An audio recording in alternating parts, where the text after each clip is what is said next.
I don't know how much I've mentioned about this previously, but I have been doing edible CBD for a few months now. They stopped selling the product that I was using, which was the Relax edible fruit, where they put the CBD on the fruit. So I decided to try some different stuff. I'm now using the gummy worms, and I have yet to try these. But this is Eco CBD gummies. They are sour frosted watermelon pieces. I don't know where you can see that. I wonder if oh, that does kind of help. Oh, there we go. I'm learning the YouTube tricks, or camera focusing tricks, not YouTube branded.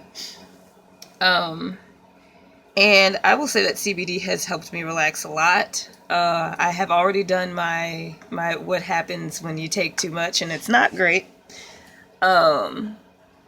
I was snacking on the apricot pieces, which they no longer sell. And I forgot that they were CBD, and I just kept eating them just like I was snacking on apricots normally, and I have a snacking habit, so yeah. So don't let anyone fool you. Everyone's body is different, and you can't take too much CBD. I had a devastating headache, and I felt like I was hungover, and I threw up. Not great. Don't take too much CBD. And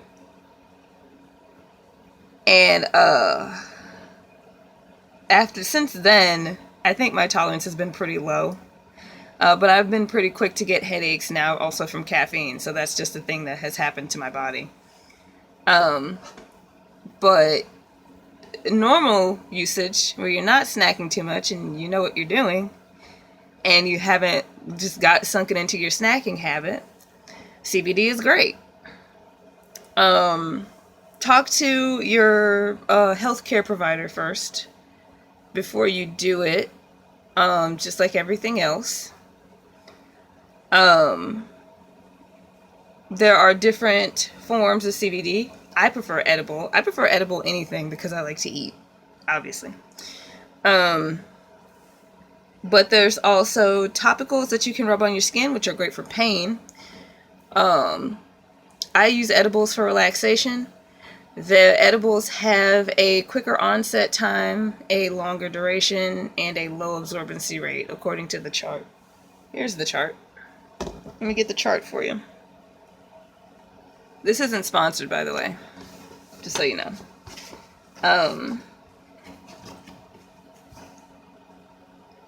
Yeah, so inhalable is a high onset time, which means how long it takes to start. It's a low duration, though, so it won't be in your system for long. And your body's absorbency rate is how long it stays in your system. How long is traceable, depending on what you do and if that matters. But CBD is not THC. It's, as far as I know, it's not legal. I'm getting it from a company, so whatever. And then there's sublingual. Some of you might know that term a little bit better as tinctures, even though tinctures is also its own specific thing, but here they call it sublingual.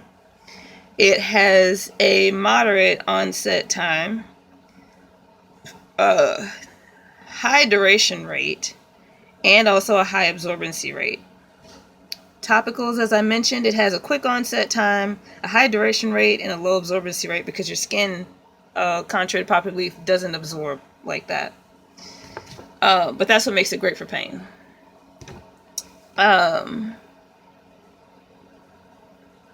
in terms of absorbency, what we're talking about is the bloodstream. And since you rubbed it on your skin, it's not going to get in your bloodstream like that.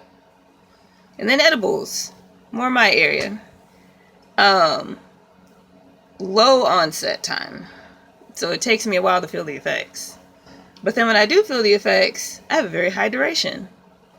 And moderate absorbency rate for how long it stays in my system because I ingested it and it went through my digestive system. Here is the chart for you to be able to see for yourself. And it looks like that's coming in good to me.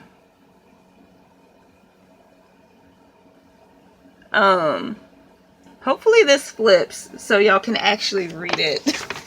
But like, you can look up the information for yourself where you'll be able to see it the way you need to see it to be able to read it properly.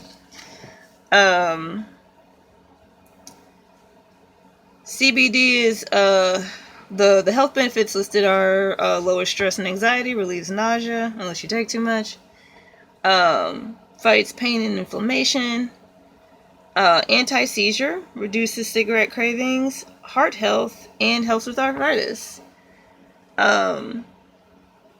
So if you do choose to go down the CBD route, find what works for you, and know that there are a lot of